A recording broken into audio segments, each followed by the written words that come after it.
Hello बच्चों, हमारे पाठ का पहला प्रश्न है जल की कितनी और कौन कौन सी अवस्थाएं होती हैं।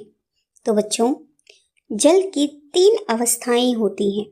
पहली ठोस अवस्था जिसमें बर्फ आती है, दूसरी तरल अवस्था जिसमें पानी आता है और तीसरी है गैस अवस्था जिसमें हम जल वाष्प को शामिल करते हैं। दूसरा प्रश्न, क्या बर्फ और जल एक ही पदार्थ हैं? तो प्रिय बच्चों, हाँ, बर्फ और जल एक ही पदार्थ के 2 रूप हैं और इन रूपों को अवस्थाएं भी कहा जाता है। तीसरा प्रश्न, जल वाष्प किसे कहते हैं? तो प्यारे बच्चों, जब जल गैसीय अवस्था में परिवर्तित हो जाता है तो उसे जल वाष्प कहा जाता है। यह अदृश्य और पारदर्शी होता है। जल के द्रव, ठोस और गैस अवस्था में क्या अंतर है? प्यारे बच्चों, जल की 3 अवस्था होती है और पहली अवस्था है ठोस अवस्था जिसमें बर्फ को शामिल किया जाता है।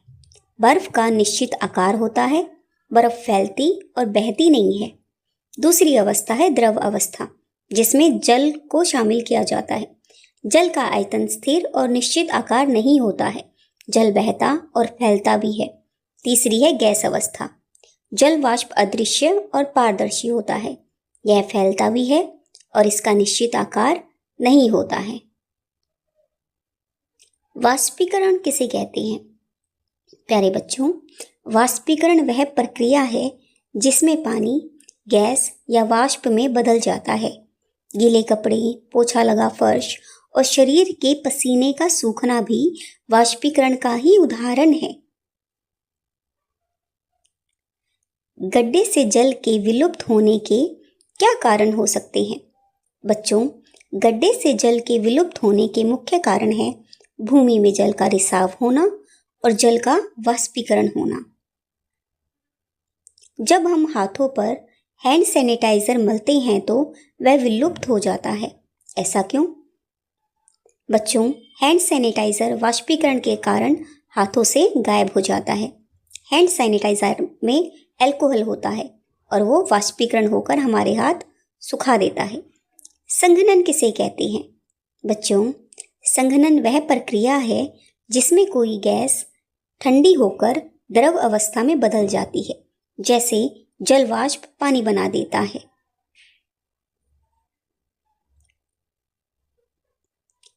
आर्द्रता किसे कहते हैं?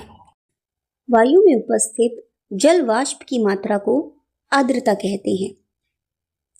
पिघलना किसे कहते हैं?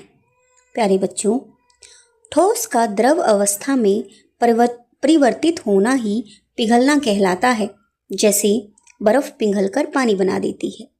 हिमीकरण किसे कहते हैं? द्रव के ठोस अवस्था में परिवर्तित होने की प्रक्रिया को हिमीकरण कहा जाता है, जैसे पानी को हम जमा कर बर्फ बना देते हैं। जल चक्र किसे कहते हैं? प्यारे बच्चों, आप सभी को जैसे पता है, हमारे नदियों तालाबों में पानी उपस्थित रहता है और अधिक तापमान होने के कारण पानी वाष्पीकरण प्रक्रिया के द्वारा ऊपर आसमानों में चला जाता है और वही फिर छोटी छोटी बूंदें बनाकर धूल मिट्टी के साथ मिलकर बादल बन जाता है और फिर यही बादल संघनन प्रक्रिया के दौरान वर्षा को उत्पन्न करता है और वर्षा के कारण ऊपर गया पानी नीचे जमीन पर आ जाता है और इस तरह से पानी चक्र की तरह घूमता रहता है और इसे जल चक्र कहते हैं।